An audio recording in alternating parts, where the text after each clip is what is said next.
My biggest fear. I'm going to get real vulnerable right about now. I promised myself that I would do this, even though it's hard. It's just taken, let's say, a good 8 years for it to happen, but it's happening. First, let me start with a personal story. I was 24 when I worked for the absolute kindest woman on the planet. I mean it. She was such a gem, an angel in human form, so sweet, caring, and helpful. She wasn't your typical boss at all. She was just so human, loving, and understanding.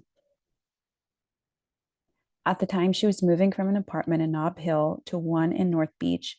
And as her assistant, I helped her with whatever she needed. I literally would have done whatever this woman needed because she was just such a sweetheart. Anyways, the task that day was getting her set up with a storage unit on 10th Street in San Francisco, taking a few coats and an office chair in to drop off. Easy peasy, right?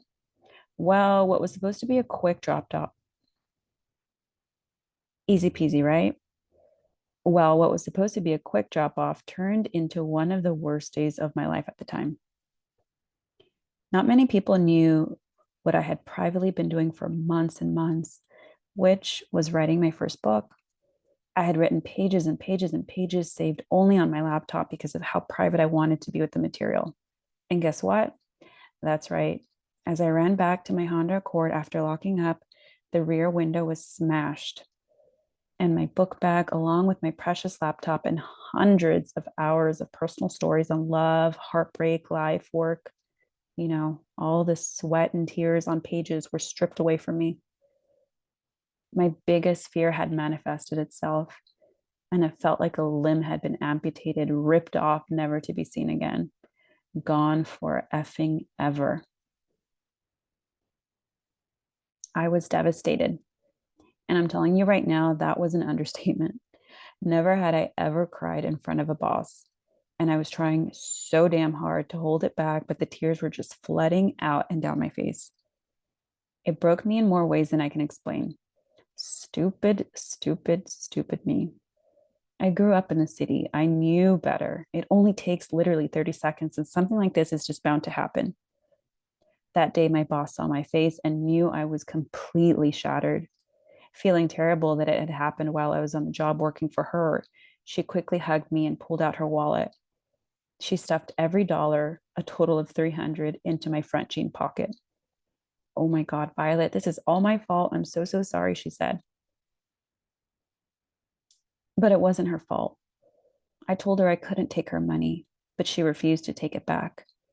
Looking back now, it's what needed to happen. It just had to. Let's call it my divine intervention. Want to know why?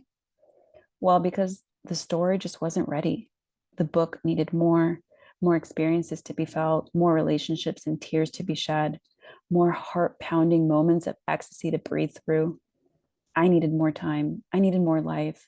And now a memory that once made me so damn angry and hurt has become something beautiful with purpose and meaning. But guess what? Now, in this moment today, I am finally ready. My story wasn't ready for the world before, but man, is it ready now. I just need a little time to sit, focus, write, feel, and remember to let it all flow out. I share this with you to say two things. Number one, life has a way of working out. If you're facing really hard times that make zero sense today, I promise you that at some point, all the pieces of the puzzle will fit.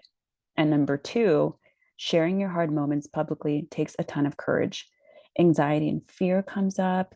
Even now, thinking about it, I've healed from a lot these past few years, but writing and exposing so many hard, toxic memories will be the ultimate healing for myself and for whoever feels called to read my book, which is the drive to get it out of my body, nervous system, and brain and onto paper for you to access, read, connect with, and feel.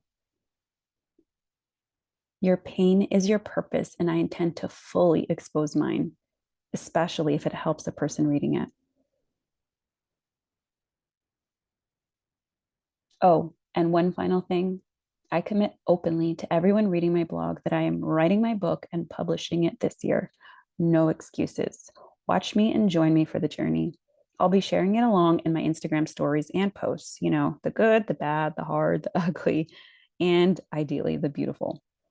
With love and excitement and fear buckled in my passenger seat because I know it's not going anywhere, I am ready.